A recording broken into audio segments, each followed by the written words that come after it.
Assalamualaikum Sobat IMM. Kembali lagi bersama Pokari Podcast bareng Imawati.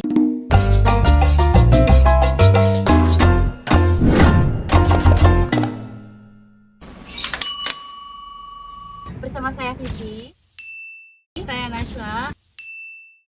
dan Mbak Sakti.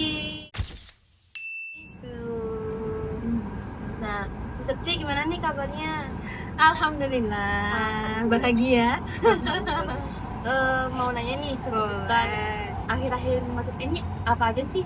Waduh, apa ya? Sebenarnya kalau daily activity-nya masih kerja sih. Kebetulan aku jadi salah satu marketing di company swasta di Surakarta juga.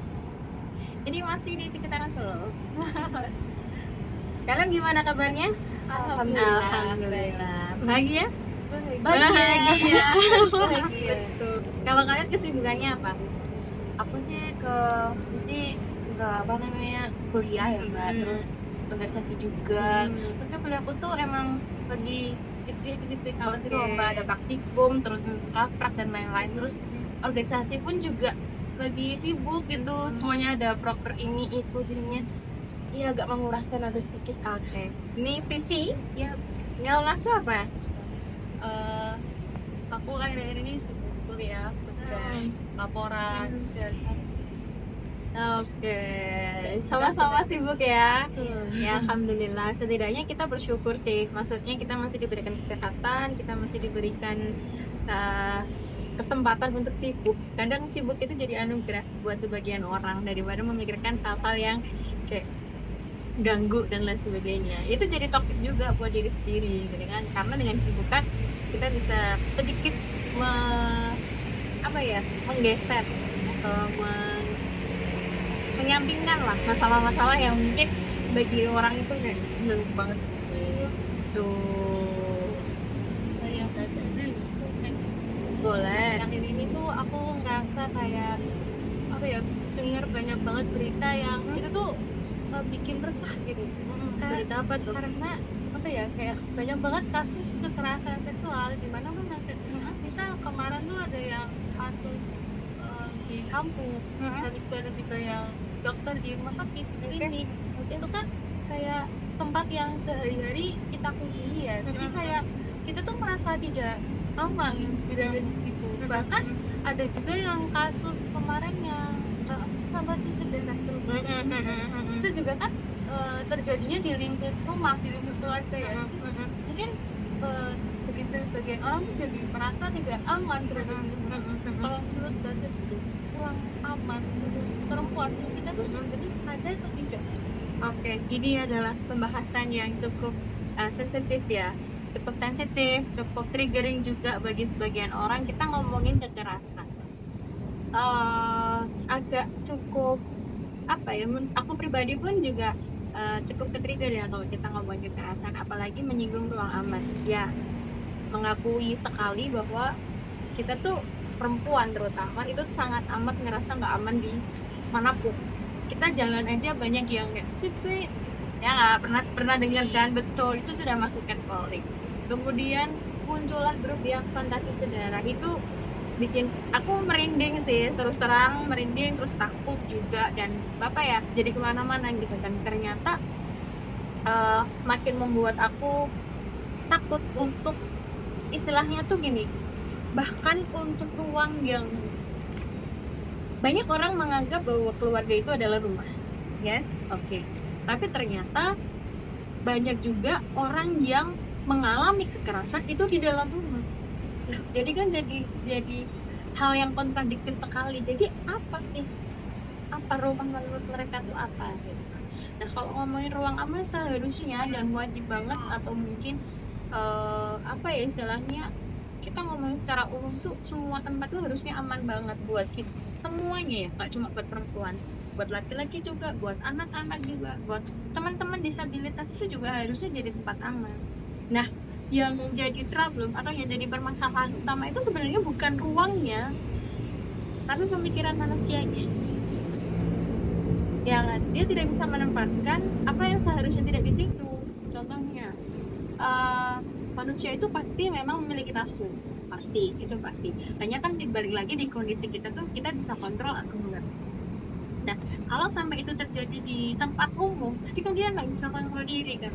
Personal kan berarti. Personalnya tuh yang bermasalah, bukan ruangnya sebenarnya. Berarti personnya itu mengganggu atau mengotori, mencederai ruang yang memang seharusnya aman, ruang belajar, sekarang sekolah. Apalagi banyak juga kan tadi ngomongin berita pesantren itu, sekarang banyak berita yang kasus kekerasan di dalam pesantren tuh banyak juga, ya kan.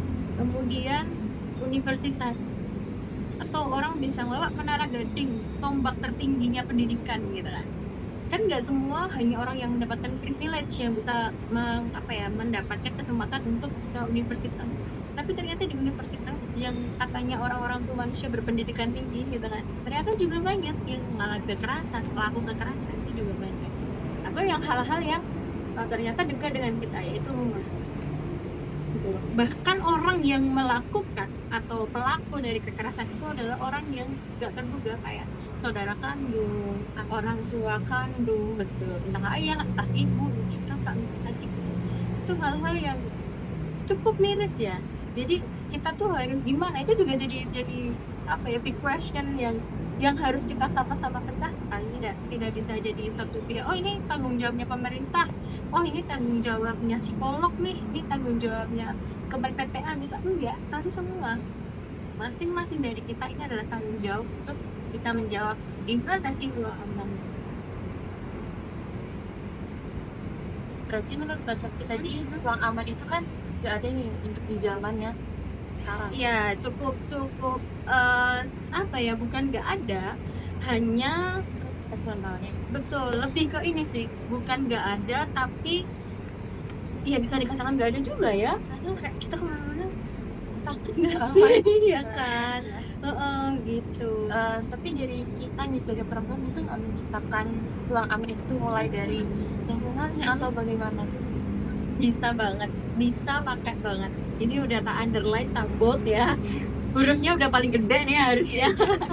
Karena emang gitu, permasalahan perempuan, permasalahan kekerasan itu nggak cuma diselesaikan perempuan saja, dan nggak bisa nih aku nyelesain sendiri, itu nggak bisa. Jadi ya semuanya harus bareng-bareng, bergotong royong. Kita saling menciptakan ruang aman. Kita harus sadar bahwa kita harus menciptakan ruang aman bersama.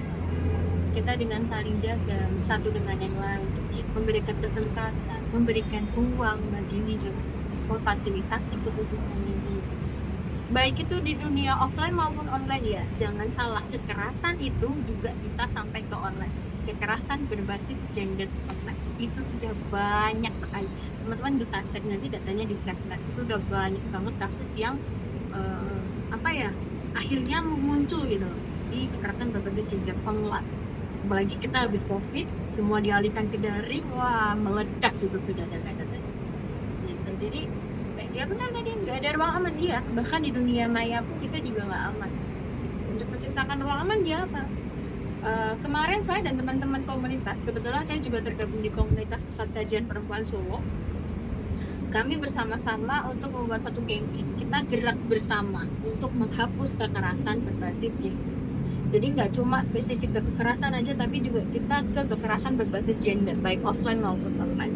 Jadi dengan mengkampanyekan gerak bersama, kita mengajak seluruh elemen masyarakat untuk peduli, untuk aware bahwa kita harus bareng-bareng menciptakan ruang aman, baik itu di ruang public space, baik itu di ruang domestik, baik itu di ruang private sekalipun. Yaitu kita harus saling menciptakan ruang kepada laki-laki, kepada perempuan, kepada anak, kepada kaum-kaum disabilitas atau teman-teman kita yang memiliki kebutuhan khusus ya, atau kaum minoritas.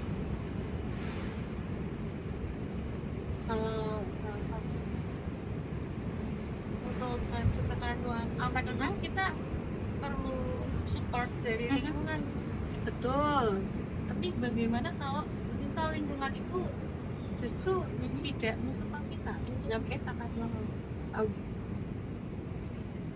Ini ya, memang menciptakan ruang aman itu tidak lepas dari support lingkungan, baik itu teman, keluarga, kemudian rekan kerja bah, itu perlu kita dapat dukungan sekitar. Hanya saja yang jadi permasalahan adalah kita mau gerak nggak, personal kita dulu. Jangan ngandelin lingkungan. Kalau ngandelin lingkungan, kalau teman kita contoh lah, kita bikin acara deh, gitu. Kita bikin acara ya berdua, oke. Temanmu nggak datang karena kamu bahasa Jawanya tuh jaga, ya kan? Paham nggak? Jaga, jadi mengandalkan orang lain. Kalau dia nggak datang, ya kamu belum tentu mau datang, ya kan? Tapi kalau kita udah aware dari diri kita sendiri, kita memang peduli, kita memang mau, ya mau dengan teman, mau tidak, kita akan terus bergerak. Kita akan terus menciptakan ruang. Ketika teman kita nggak ada, ya kita move ke teman yang lain. Itu namanya menyebarkan. Atau kalau bahasaku tuh namanya prinsip pusaran. Bahasaku sendiri ya. Jadi prinsip pusaran itu gini. Aku datang 1 orang. Aku ngajak 1 orang lagi 2 kan. Temanku ngajak lagi, aku ngajak lagi 4. Ya kan? Masing-masing kita ngajak lagi. Jadi 8. Ya kan? 8 nanti ngajak lagi. Jadi berapa? Jadi berapa? Jadi berapa? Jadi banyak kan? Jadi kita kan gerak-gerak sendiri, tapi apa ya? Cakupannya tuh luas. Ranahnya tuh akhirnya meluas. Nah, itu akhirnya bikin apa ya? Campaign atau upaya yang kita lakukan untuk menghilangkan kekerasan itu benar-benar ada dampaknya gitu loh. Maksudnya tuh kesan. Nah, kalau kita ngomongin berarti kita bisa dong gerak sendiri tanpa harus nunggu orang lain. Iya, memang harus dari kitanya dulu. Kitanya dulu peduli, kitanya dulu mau gerak, kitanya dulu care dengan diri kita sendiri. Kita menerima diri kita sendiri. Maka kita bisa untuk melakukan pergerakan-pergerakan. Kuncinya adalah kita harus menerima, sadari diri. Bukan sadar diri ya, tapi sadari diri. Iya, aku perempuan, aku terlahir perempuan, maka aku harus apa? Kadang kita tuh apa ya bahasanya tuh, karena lingkungan dan judgement ke perempuan, akhirnya kita mikir, kok aku jadi perempuan sih, aku jadi menerima kekerasan kan jadi aku jadi korban. Tapi kita harus sadar bahwa oke, aku harus sadar bahwa aku perempuan, aku kaum yang atau aku manusia yang sering mengalami perempuan yang sering menjadi korban, maka aku harus bergerak.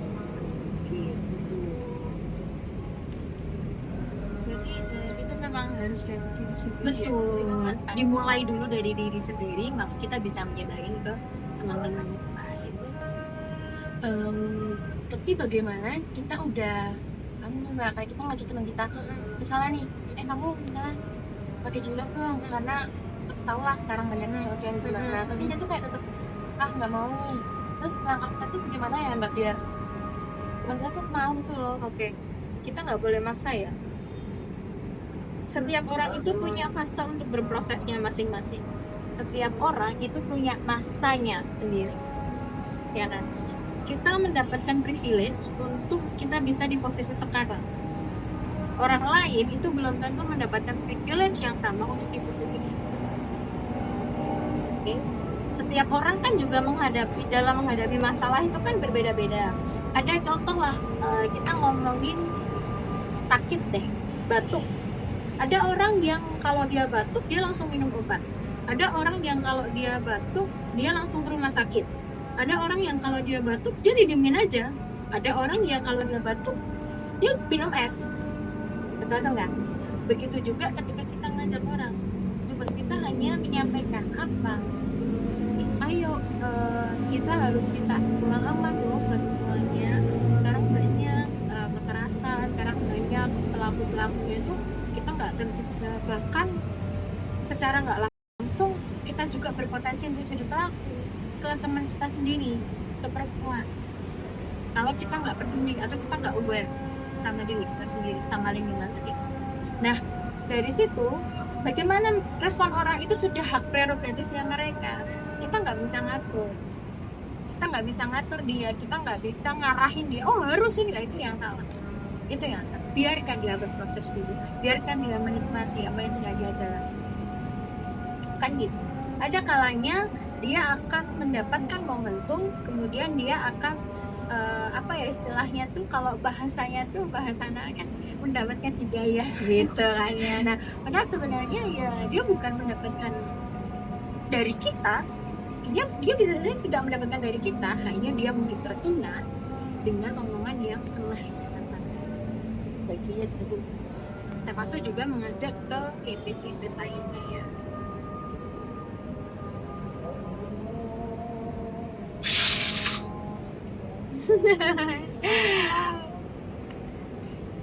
Teman-teman pernah dengar banyak kasus kekerasan juga di kampus? Baik di kampus aku kemarin terakhir tuh ada mahasiswi sama kalau nggak salah satpamnya malah. Wah, sebenarnya. Itu siswinya katanya nggak ada fungsi apa-apa, cuma kamu di depan. Oh, iya sih, memang hal yang apa ya? Hal yang bisa dilakukan sekarang adalah kita menyampaikan dari satu orang ke orang lain. Kemudian kalau kita tuh harus terus update ya. Aku mengajak teman-teman untuk update, ayo update. Kita harus tahu bagaimana kondisi teman kita di sekitar. Jangan-jangan kita diem nih, tapi ternyata tahu juga dari contoh Vivi nih, Vivi diem, tapi ternyata Naswa kenapa? Kita nggak tahu kan, makanya kita harus update lah dengan kondisi teman-teman, kemudian isu-isu yang ada itu juga kita harus update supaya pertama menambah pengetahuan kita. Oh ternyata ada masalah ini tuh. Dengan kita belajar tentang permasalahan atau isu atau kekerasan atau apapun itulah, itu akan mengasah kita untuk menganalisa tentang apa? Menganalisa tentang bagaimana kita memetakan sebuah resiko. Oh ternyata kalau aku seperti ini nanti hasilnya A, B, C, D, E, F. Oh kalau aku begini nanti begini. Begitu. Termasuk juga ini ya, kalau di UMS lagi hits banget ya akun-akun netizen ya untuk blog up itu. Nah itu jadi aku berpesan untuk bikin notes bahwa kalau bisa cerita nggak apa-apa cerita, silahkan cerita, tapi jangan dipaksa. Kalau teman-teman mendapatkan cerita, boleh banget untuk ditampung dan di-share ke memang pihak yang bisa membantu. Jangan ke akun-akun netizen yang ya kita nggak tahu lah sumbernya dari mana dan lain sebagainya. Gitu.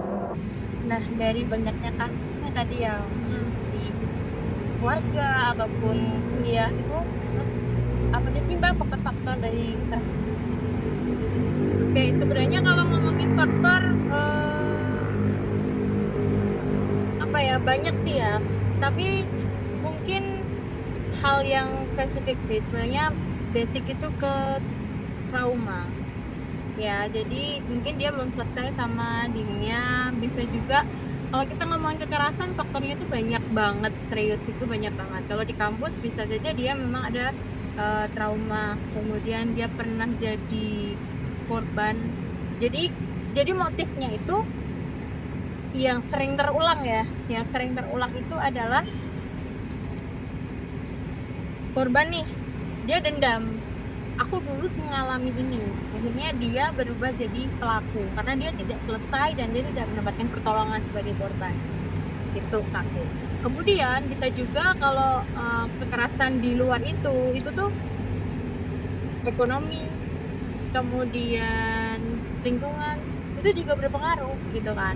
Jadi spesifik faktornya itu sebenarnya nggak ada spesifik faktor, oh ini pasti penyebabnya, itu nggak bisa gitu. Karena kekerasan itu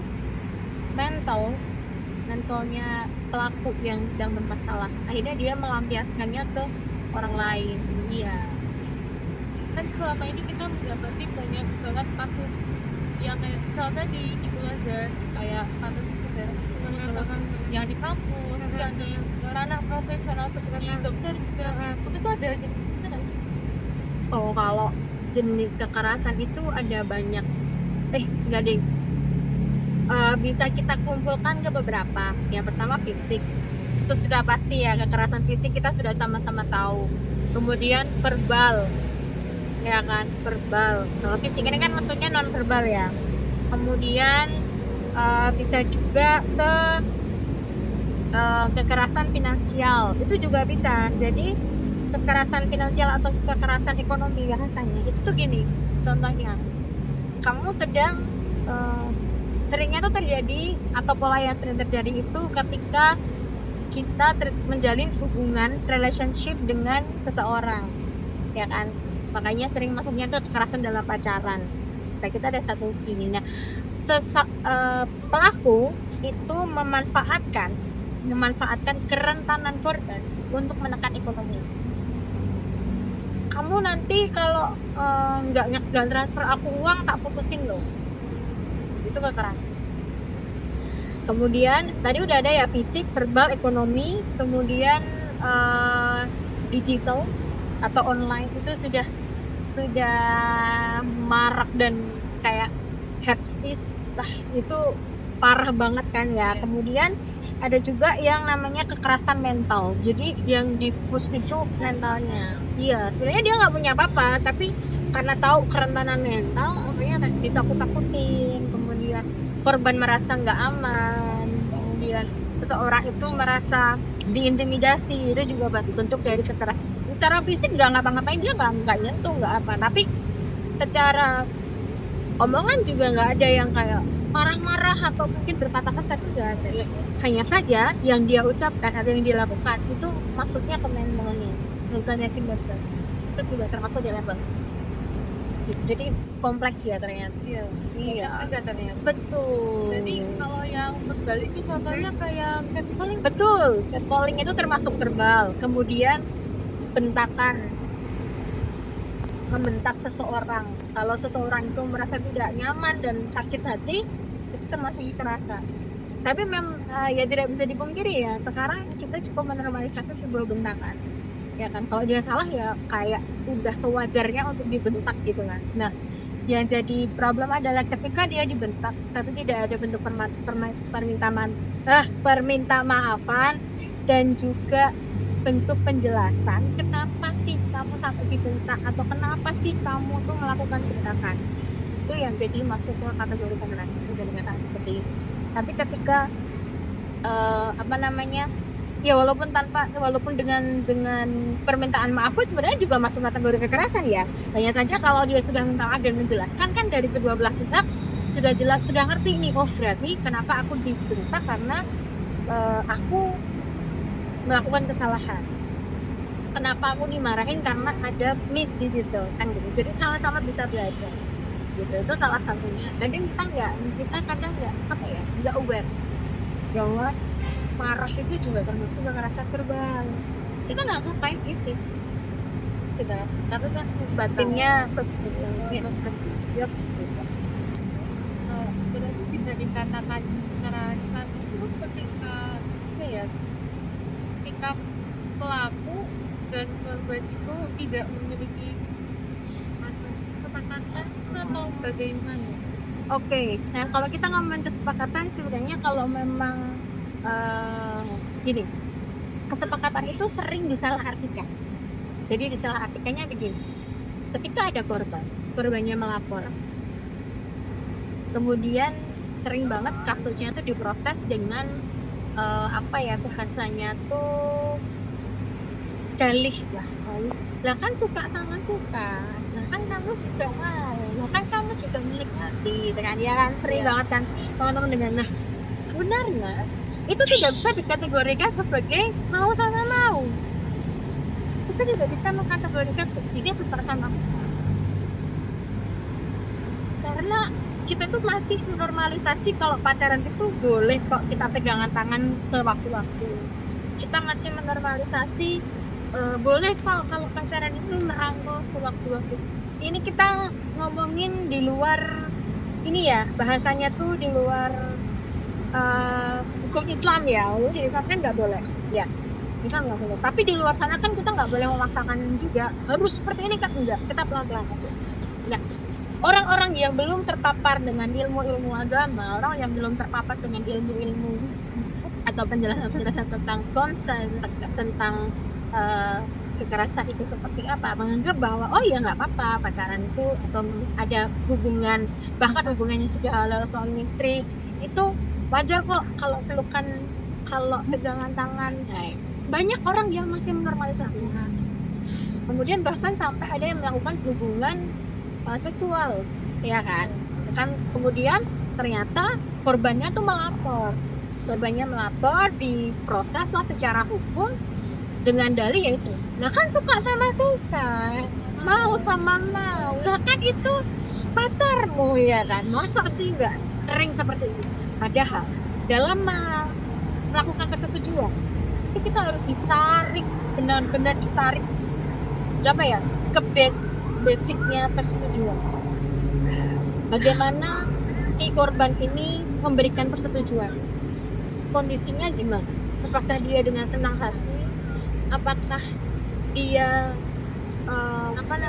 memang mau, kondisinya dia sadar, atau seperti apa gitu loh. Kalau ngomongin persetujuan tadi sudah ada titik terang ya gitu. Ada beberapa tahapan atau bisa dikatakan sebagai langkah-langkah, step by stepnya, poin-poinnya. Ketika 5 poin ini, atau kita bisa menamakan prinsip kentang goreng, FRIES, FRIES, ya kan, itu terpenuhi, baru bisa dikatakan bahwa ini tuh mau sama mau. Nah, apa itu 5? Aku nyontek ya, soalnya ada ini panjang jelasannya. Oke, F yang pertama itu freely given. Dia memberikan persetujuan itu dengan bebas, tidak ada bentuk tekanan, tidak ada bentuk paksaan. Misal nih, bahkan kita ngomongin bukan relationship yang yang romantis. Kita nggak ngomongin romantis, kita ngomong temen deh, cewek sama cewek deh, kan boleh ya? Aku boleh nggak gandeng tanganmu? Gitu kan. Nah, kamu memberikannya dengan bebas, tidak ada bentuk ancaman. Aku boleh nggak? Ya. Itu kan diancam kamu kalau nggak mau gandeng aku, nanti kamu tak gini. Itu kan ancaman. Ketika kamu memberikan secara freely, memberikan dengan dengan senang hati, dengan oke, nggak apa-apa kok gitu, ya itu berarti 1 dapat. Yang kedua, reversible, ya kan, memberikan persetujuan dapat merubah pikirannya. Jadi kamu boleh merubah. Kamu udah ya ini aku untuk oke, nggak apa-apa pegang tangan gitu. Nah, ketika aku melakukan hal yang kamu nggak nyaman, kamu boleh merubah pikirannya gitu. Jadi sifatnya itu, persetujuan itu tidak mengikat. Dia bisa berubah seiring berjalannya waktu. Nggak nyaman kita bisa melakukan istilahnya penolakan, atau bahasanya banding lah ya. Oke. Nah, kemudian yang ketiga, I itu informate. Keterbukaan informasi. Disampaikan, aku mau gandeng tanganmu ya sudah, gandeng tangan saja. Itu informate. Jujur, transparan. Apa? Aku mau gandeng tangan deh, boleh nggak? Soalnya aku mau nyebrang. Jangan gitu. Kemudian enthusiastic. Dia memberikan secara antusias. Oh iya, nggak apa-apa. Gitu. Nah, yang terakhir S-nya itu spesifik. Apa yang mau lakukan tuh apa? Oh, aku mau memberikan, aku mau pegangan tangan. Ya sudah, pegangan tangan aja. Nggak usah sambil rangkul tangan, ya, atau rangkul pundak, atau pegangan tangannya di jari. Nggak usah gandeng di sini ya. Nah, itu harus spesifik. Nah, karena sifatnya itu bisa berubah. Nah, kamu boleh melakukan penolakan. Oke, gandeng tangan nggak apa-apa. Ketika udah rangkul, kamu berubah pikiran. Enggak deh, nggak nyaman. Itu boleh. Karena persetujuan itu juga harus memenuhi 5 syarat tadi. Ketika salah satu gagal, atau aku tidak informatif, aku tidak informed, ya kan, aku tidak jujur, aku akan melakukan apa bahasanya, ya itu bisa saja gugur konsennya, tidak bisa dikatakan itu setuju gitu. Nah, kadang, ini juga jadi sebuah sebuah polemik juga. Berarti apa-apa harus izin dong, berarti apa-apa harus ini loh, aku pegangan tangan ya, aku ini. Makanya dari awal kan sudah dikatakan spesifik, kita harus terbuka dong. Oke, kita temenan ya, apa batasannya, kamu membatasi apa? Aku nggak mau ya kalau kita skin to skin, misal deket-deket gini nggak mau. kita temenan, kita duduk, tapi kamu agak jauh ya, soalnya kadang ada orang yang duduk kan gak nyaman karena mungkin berkeringat lah atau apa, tapi kita agak jauh ya, itu kan memang harus disampaikan ya, bahasanya seperti itu. Jadi bisa dikatakan kita harus terbuka. Betul, kita harus kooperatif, kita harus informatif gitu. Sebelum tutup, kita ada sedikit kata-kata dan banyak statement untuk Mbak Septi. Waduh, statement ya, closing. Sekarang sudah bagus bahasanya closing statement. Kadang-kadang tuh kalau pas lagi discuss gitu, Mbak ada kata-kata terakhir, waduh, kayak aku ditodong mati gitu. Cuman kan sekarang sudah perbendaharaan katanya sudah lebih baik gitu istilahnya. Oke, kalau ngomongin closing statement sebenarnya sederhana. Sederhananya adalah ruang aman itu tidak terjadi begitu saja. Ruang aman itu harus diciptakan, dan ruang aman itu harus untuk semuanya, baik itu perempuan, laki-laki, anak-anak, teman-teman disabilitas, teman-teman minoritas, semua berhak mendapatkan ruang aman di rumah, di sekolah, di tempat umum sekalipun, semua harus aman. Dan kuncinya adalah ruang aman itu harus diciptakan secara bersama-sama. Terima kasih. Tadi kita udah mendengarkan nih materi diskusi juga berbicara. Bukan materi, kita diskusi. Oh iya, berdiskusi. Saling bertukar pikiran. Betul. Ya betul. Makasih nih buat Mbak Septi udah bertukar pikiran dengan Sama-sama. kita. Thank you Juga jadi ya. yang lebih tahu nih tentang kekerasan itu, jenis-jenisnya dan lain-lain. Terima kasih ya buat Mbak Septi udah meluangkan waktunya nih, terus pulang kerja, terus diskusi sama aku, sama Mbak Nasha juga terkait kekerasan itu sendiri. Terus kita jadi lebih tahu nih kekerasan itu ternyata ada banyak jenisnya. Terus apa yang harus kita lakukan ini sebagai perempuan untuk menciptakan ruang aman itu. Baik, cukup sekian dari kami. Kurang lebihnya mohon maaf. Wassalamualaikum warahmatullahi wabarakatuh.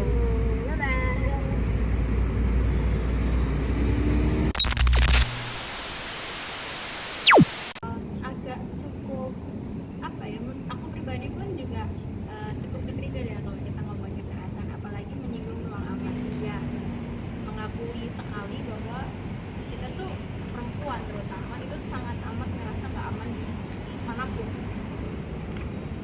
Banyak orang menganggap bahwa keluarga itu adalah rumah. Yes, oke.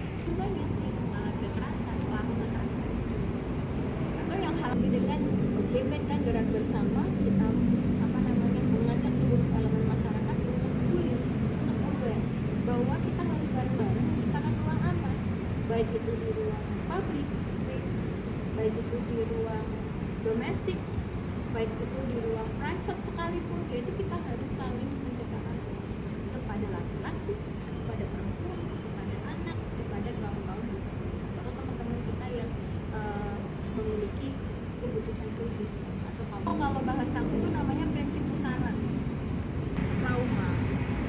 Faktornya itu banyak banget, serius itu banyak banget. Nah, orang-orang yang belum terpapar dengan ilmu-ilmu agama, orang yang belum terpapar dengan ilmu-ilmu atau penjelasan tentang konsen, tentang prinsip kategori FRIES, ya kan? Semua berhak mendapatkan ruang aman